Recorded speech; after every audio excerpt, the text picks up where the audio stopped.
Hey everyone, I know I've been inactive the past 2 months and it's been a really busy time for me with school, work, and everything, but I'm really going to try to get back on the YouTube grind, at least one video a week. And I just wanted today to take 5 minutes just talking about the New York Rangers because of free agency that just happened, the NHL draft that just happened. It's just been a busy 2 months since the NHL season ended for them. And obviously, since my last video, which was about the Rangers losing to the Devils, the Vegas Golden Knights won the Stanley Cup, and the Rangers made a bunch of free agency signings, and the draft happened. So first, talking about the NHL draft, I want to circle in on two players. First off is Gabriel Perreault, who the Rangers drafted out of the U.S. Development Academy. Perreault, I thought, was going to be a top 10 through 15 pick. He slipped all the way down to the Rangers at 23.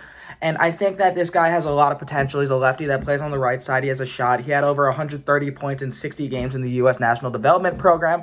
And I think that he's a good development player. Obviously, skating's an issue. That's been his main issue throughout the draft process. And I think that he needs some time, and I don't think he'll sign his entry-level contract for a year or two, and then he'll play in Hartford. I see him as a player that could be on the Rangers in 3 years, unless he plays really well this year, signs his entry-level, and then goes back up. But I do really like this pick. I think there's a lot of potential here. And the other person I wanted to circle in on the draft is Drew Fortescue, who actually is from Pearl River. He grew up an Islanders fan. He's the type of defenseman the Rangers need, but again, he's not going to play for this team for a while. He'll play in other leagues and then the AHL before getting a shot for the Rangers, but he's a big guy, physical, and handles the puck well. I don't really see a problem with him. And yeah, no, the Rangers had a pretty normal draft. The fact that they were able to keep the first-round pick with all the trade deadline acquisitions they made last year, for example, giving their first rounder to the St. Louis Blues for Vladimir Tarasenko, it seems like they had a pretty good draft.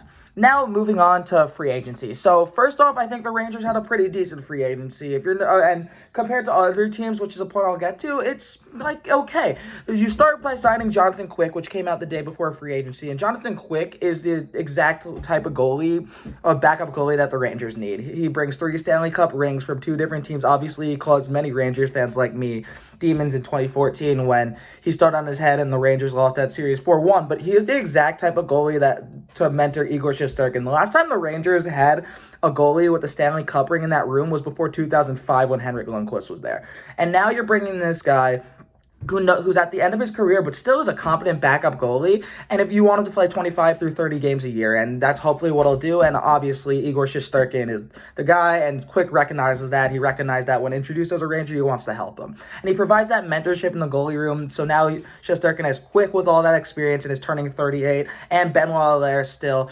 Shesterkin could take another step forward, and he obviously is one of the best goalies in the league. So just hope that you can take more steps, and you hope when Quick's in between the pipes, it's just playing the best he can. And moving on, the Rangers made a few other signings, most notably Blake Wheeler, who was bought out by the Winnipeg Jets earlier in the week before free agency, and he signed with the Rangers on a 1-year, $800,000 contract. So this is the first of a few free agents that are older that Chris Drury was able to sign for these amounts, and I really like the Wheeler signing. He had 55 points last year. He's a right winger where the Rangers are the weakest. He's physical, he's gritty, but he also has that skill set which allowed him to score 16 goals along with 39 assists for a team that was worse. And I expect Wheeler to slide in on a line with either Philip Hedl and Artemi Panarin or Vincent Trocheck, Alexis Lafreniere. Peter Laviolette has a lot going on there, and I really think that he could do it. I think Blake Wheeler is a good signing for a year. He could be a steal because even though he's older, he plays pretty well, and I do not see a problem with this signing. And then going on, the Rangers signed Tyler Pitlick, Nick Bonino, and Riley Nash, all who could slide in on the fourth line with, for example, Barclay Goodrow or Jimmy Vesey. I expect all of them to get a decent amount of playing time. Bonino has 2 Stanley Cup rings. He'll be the fourth line center to start the year, if I had to guess, with Riley Nash or Pitlick playing on the wing.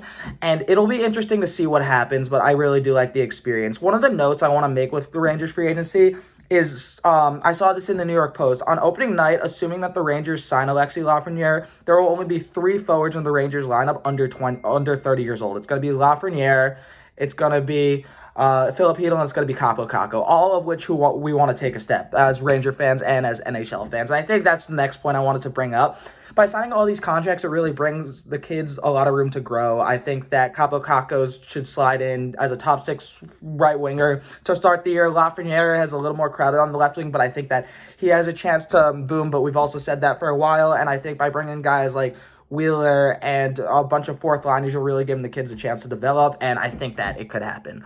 And then one more note I wanted to make on free agency, which is something that has been happening the past few days.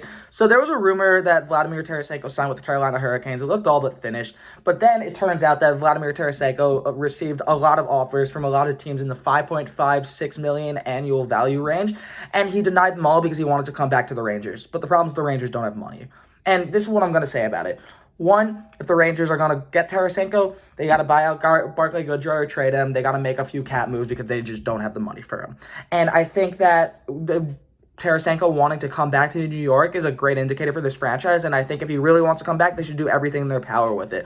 I think trade Goodrow in a moment. I love Barclay Goodrow. He's a great third, fourth liner. He's provided a lot for this team, but when Tarasenko, who's a star, wants to be here for 3 or 4 years, you have to make that sacrifice.